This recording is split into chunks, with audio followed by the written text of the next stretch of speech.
Good morning, good afternoon, everybody. I think firstly, let me start by expressing my gratitude to the organizers of this conference.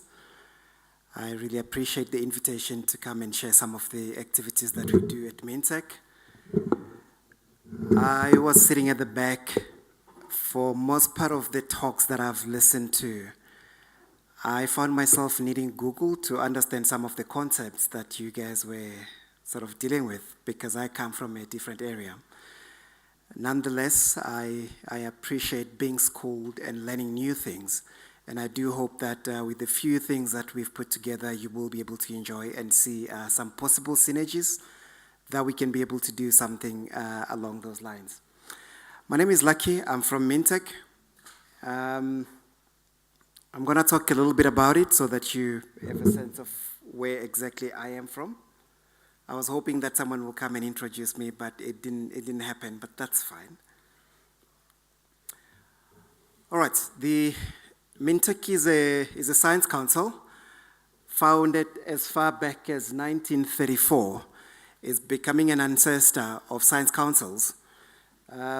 When it was launched, the key thing was that people had envisaged that we would look into mineral research and form a laboratory to be able to do that as such. So much has changed since then. We have developed a number of technologies that would assist, obviously, with the mining activities. But over and above that, we have also diversified some of the activities that we do so that we move with the time. So that is interesting. We are based in a place called Johannesburg. I believe we're not far from here, right at the heart of it, a place called Randburg.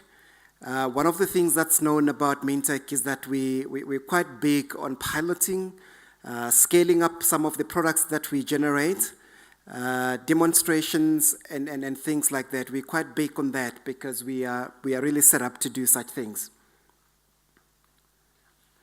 Now, just to give you a sense of who we are in relation to everybody else that's doing some of the work.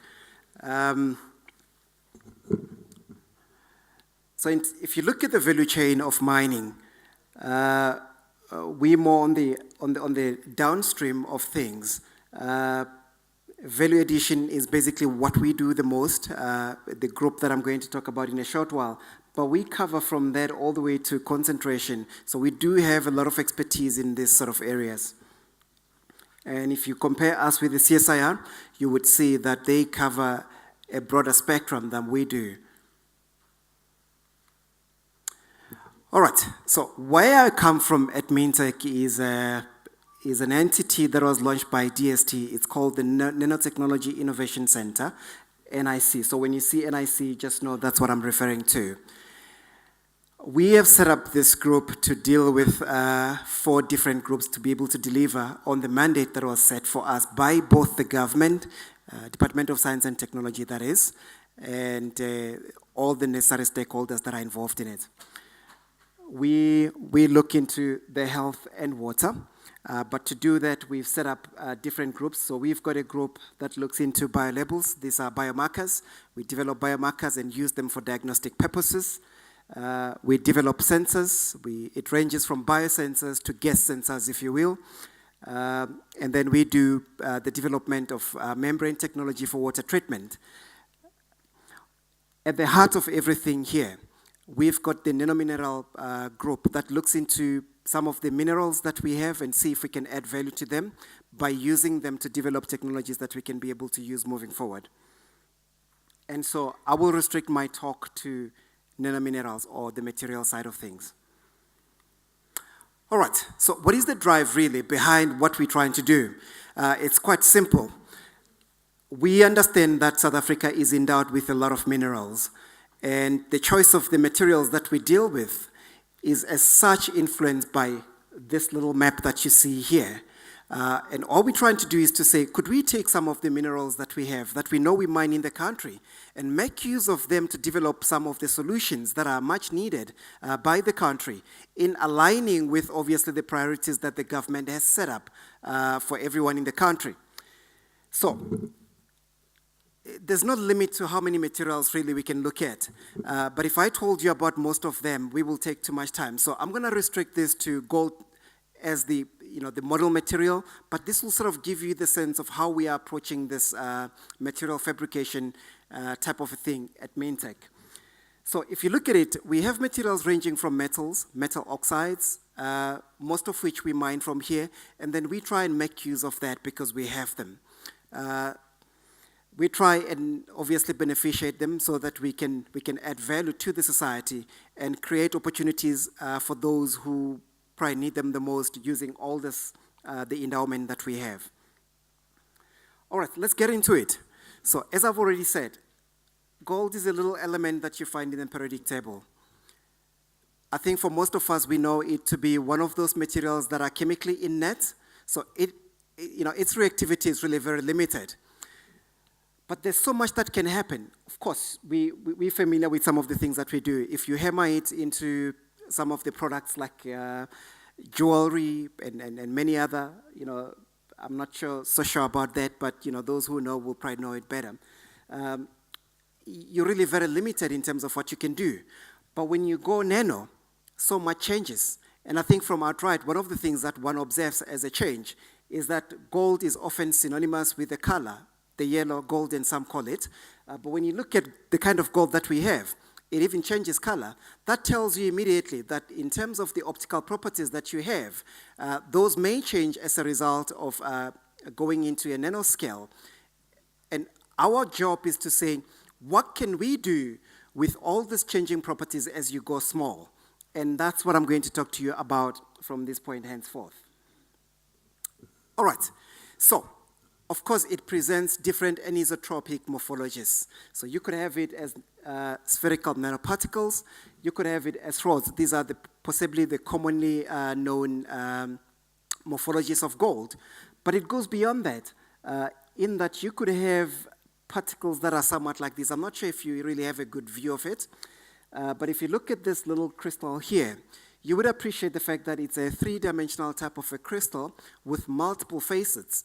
And I think to try and zoom it in, it really looks like that little particle there. So there are many that you can form. Apart from the rods and the nanospheres, we could form things such as your icosahedron, your decahedron. So there are many others that you can be able to form in between. And that's what we're trying to exploit so we can get the most out of it.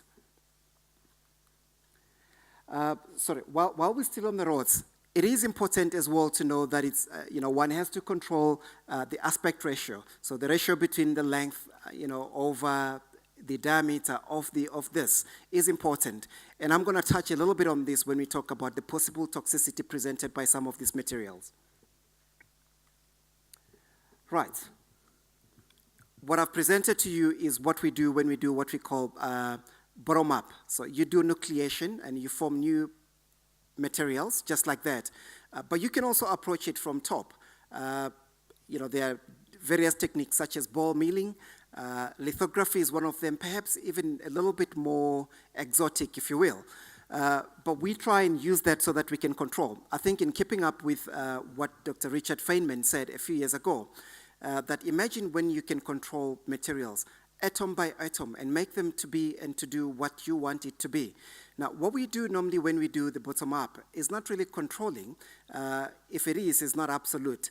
Because what we do is we provide conditions that are conducive for such.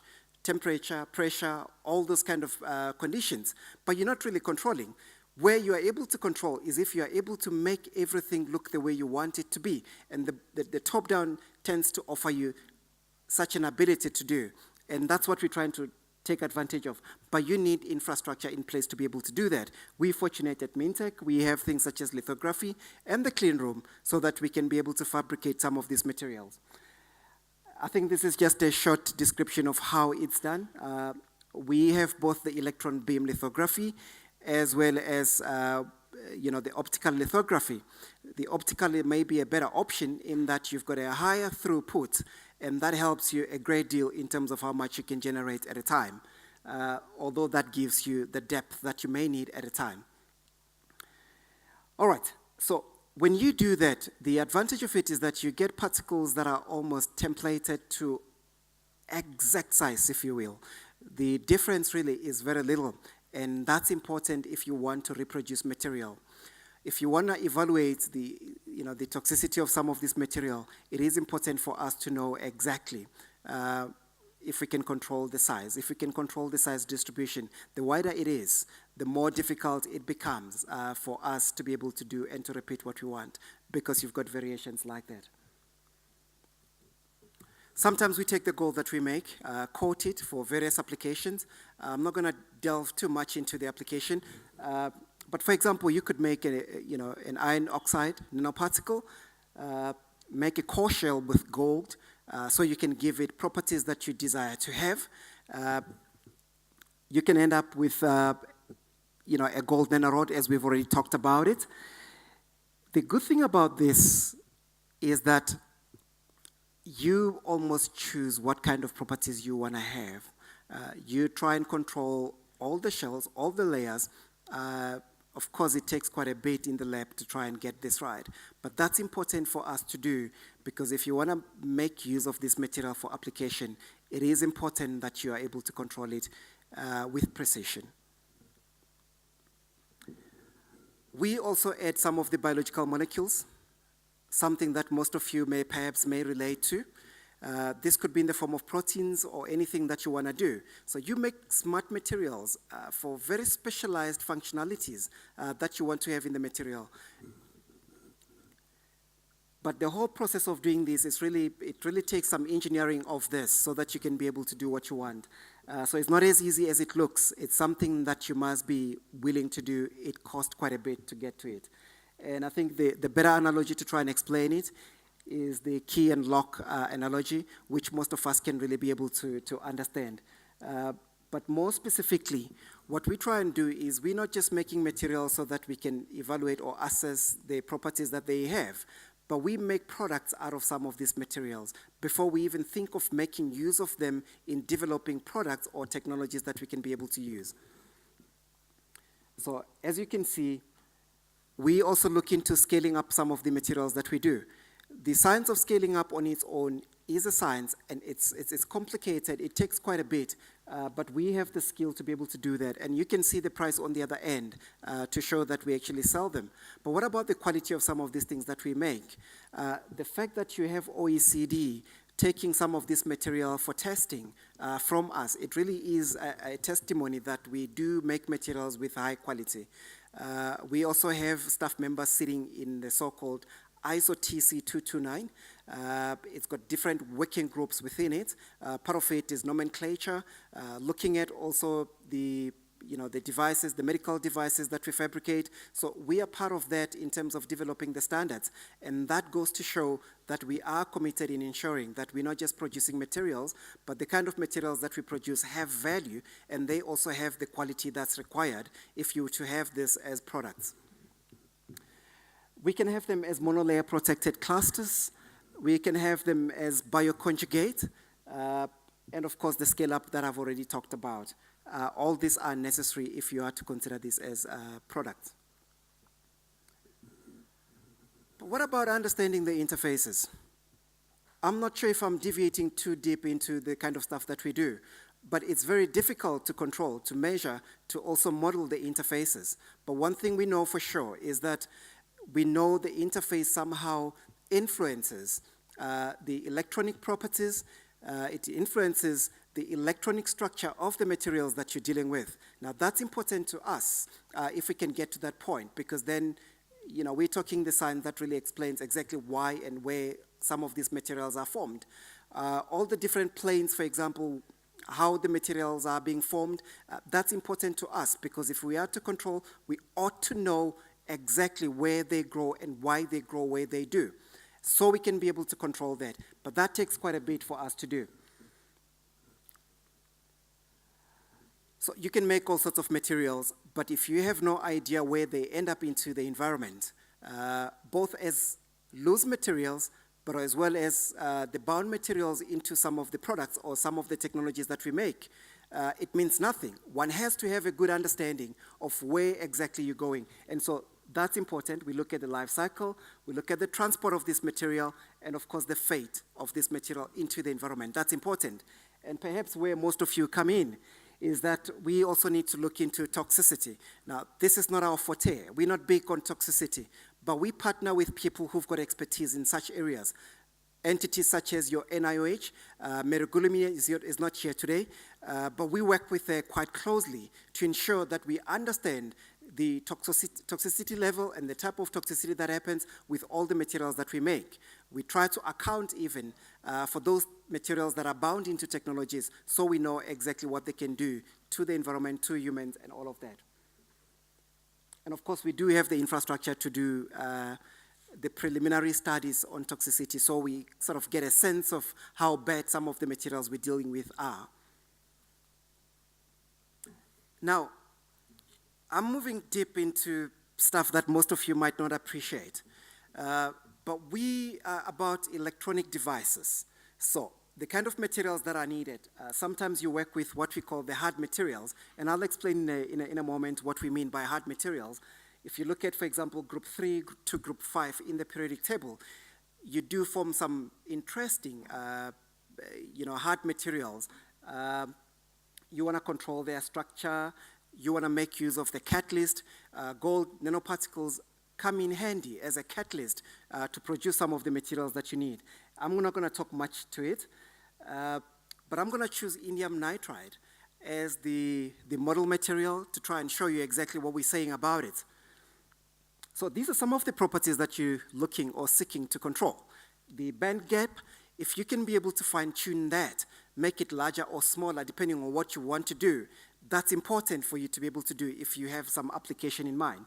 Of course, fast responses, high sensitivity, you name it. All of those, you want to be able to control them. These are some of the materials on the side that we use for similar activities, but I'm not going to talk to them today. I'm just going to keep it to indium nitride. So, many claim they can make indium nitride. Most run away from it because it's hard. Similarly with other materials from the same group, it's very difficult to make them. And there's a very good reason why that is the case. You want to produce material that's very pure. That's where you run into problems. Let's look at the numbers. In this country, there's a saying that numbers never lie. I'm not sure what it means, but we've got numbers. So when you look at the actual reaction and the calculations on enthalpies and the entropies, I think if you look at right at the bottom, you can see that the delta, the change in entropy and the change in enthalpy, shows you that it's unlikely that you will be able to form the product that you are producing. And in addition to that, it is important to realize that the entropy side of things only becomes more important when the temperature is high enough. I'll talk to that just in a short while. You look at the Gibbs free energy, it still does not also support the formation of the products. If anything, it actually supports the formation of the reactants. So in other words, the reverse reaction is more favored, more than the forward reaction. Now, that's very difficult. At high temperature, of course, you've got issues with the dissociation of the product that you're forming. At lower temperature, you can't form the kind of product that you wish to have. That makes it very difficult. Now, to make some of this material, there are various methods that you could use, and some of the methods that we've put together are the chemical vapor deposition, CVD in short, or the chemical beam epitaxy. Now, that's a longer method because you need all sorts of vacuum. It's very difficult to run. We usually prefer to work with that because that's facile, that's easier to run. But you can see all sorts of things that come with each method. All you want to do is sometimes you want to have your nanowires perhaps aligned in a particular way for transport purposes if you are to delve into electronic devices. Now, how do you do that? How do you control with some of these methods? When you look here, these are some of the products that we produce. You could have them in any form, even though we call them wires, but they've got different forms and shapes. But you want to control this so you have exactly what you have. Very difficult to reproduce this sort of material. Perhaps a lot more easier to do it in this kind of materials.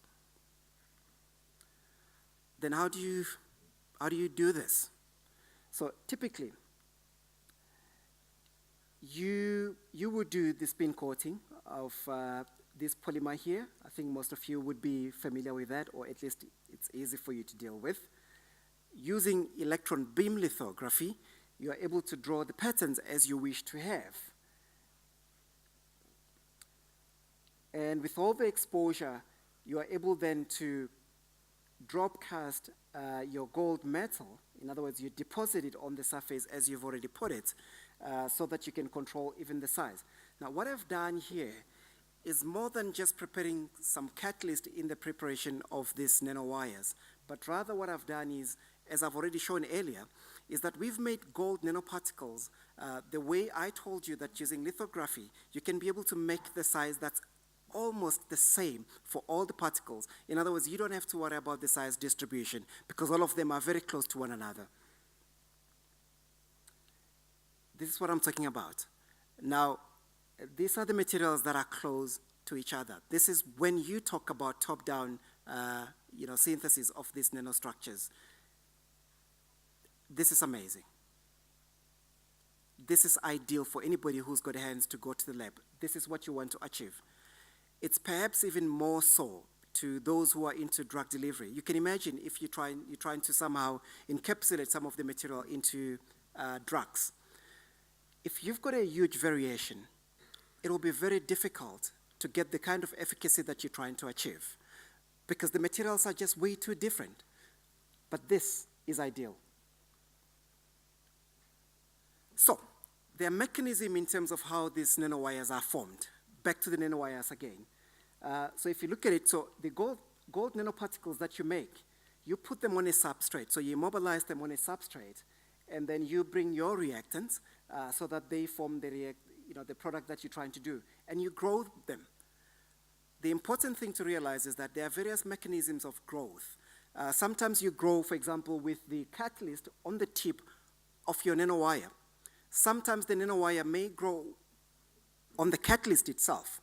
Sometimes the catalyst may become so strong that it grows wires from different directions. So you have this catalyst as a metal center, and you've got nanowires growing in different directions from the very same center. All these things are possibilities, but one has to be able to control them if we are to control the properties that we want to end up with in the end. Why do we do that? So the nanowires that we grow, for example, we want to be able to isolate them one by one because we make devices that are based on single nanowires. For example, we contact them so that we can be able to measure exactly how each one of them performs. Now, we talked about reproducibility. It sounds like a simple thing, but if you can't reproduce, that means when you do your contacting, it's different each time you try to do it. Because the material is different, the size is different, the distribution is different. One has to be able to control that, because if you can't, then your devices are different each time you try to do it, and that's not ideal. We make different patterns using lithography, and this could be used, for example, for microfluidic channels that you can be able to use. I think a typical example that will make you understand. For example, you could use it more like a chromatography. So you're trying to control, for example, or to separate, say, the white cells from the red cells in the blood. You can be able to do that using very minute quantities of blood, and you're able to do just that because we have the capability to make such patterns. Our interest and drive is mostly to say, could we then gravitate a little bit more towards making some of the devices, like your integrated circuits, that will be the fundamental of any electronic device that you're trying to make. This may perhaps give us better sensitivity and better control of what you're trying to do. Some of the applications of this would include field emission transistors, your diodes, for example, light emitting diode, sensors, you name it. There are so many applications that we're looking into. And most of these we are interested in and we actually do in our labs. Just to close off, I don't have conclusions, but I want to just say, when you then look at where we use gold, it's really vast in terms of where we apply it. So it's incumbent on us to ensure that we understand the toxicity levels that are associated with gold nanoparticles, regardless of the form and shape. That's important for us to know that and to be able to control. We use it in more areas than you realize. We use it, for example, in catalysis, the oxidation of carbon monoxide. That's important, but it presents even new challenges because then you have to wonder about the oxidation state of gold that you have. Is it supposed to be ionic or is it supposed to be metallic? And that's difficult because in catalysis, sometimes you need a combination of it, but just about how much do you need of each? It's difficult to control that. We try and enhance the signal for diagnostic purposes by using what we call enhanced Raman spectroscopy or surface enhanced Raman spectroscopy using gold, different forms and shapes, and they give us different responses, which is quite important. This we use for diagnostic purposes. We're now looking at gold nanoparticles that are produced by nature. We are familiar with the fact that you do have plants that are bioaccumulators of some of these gold nanoparticles. Mango tree is one such example. It does that. So now we're trying to compare what we make in the lab versus what nature does. How does nature stabilize them? Does nature need the same kind of surfactants, the same kind of ligands that we use? The binding modes that we have from the ligands that we use versus what nature does, are there similarities? You're looking at dosimetry, for example. Why is it that, for example, plants are able to endure and to tolerate high levels of these metals, whereas people cannot do? So you've got to look at this in order to understand the risks that are associated with what you are making. Of course, the fate, toxicity, we talked about that. Adding value to gold, it's important. It's not just changing from yellow to red. There's a lot that happens in the process. And until we get to the bottom of it and understand exactly what it is that we're making, one has to really think hard about where we're going. And we understand and appreciate the fact that making these nano devices holds promise, obviously, for the future, but it has to be done responsibly. And we really have to control as much as we possibly can. I just hope that somehow it gets you to the point where you appreciate the fact that a lot is happening. There are a lot of products that are nano-based, and so we don't have a choice but to worry about this and to be concerned about whether or not this affects us. Some of you may be using products that are nano-enabled already, but you're not necessarily familiar with it. These are some of the colleagues that we work with, especially in the projects that we've presented. As I said from the beginning, we've got a very complicated model. We work with various universities that are part of the structure, and this will include University of Johannesburg, University of Rhodes University, as well as University of the Western Cape. These are not our collaborators, but rather people that we form part of our structure so we can move with them. With that, I hope I've sort of shed some light into what the world of nano holds for you and how we can find possible interfaces between what you do and what we do every day in our labs. With that, I thank you.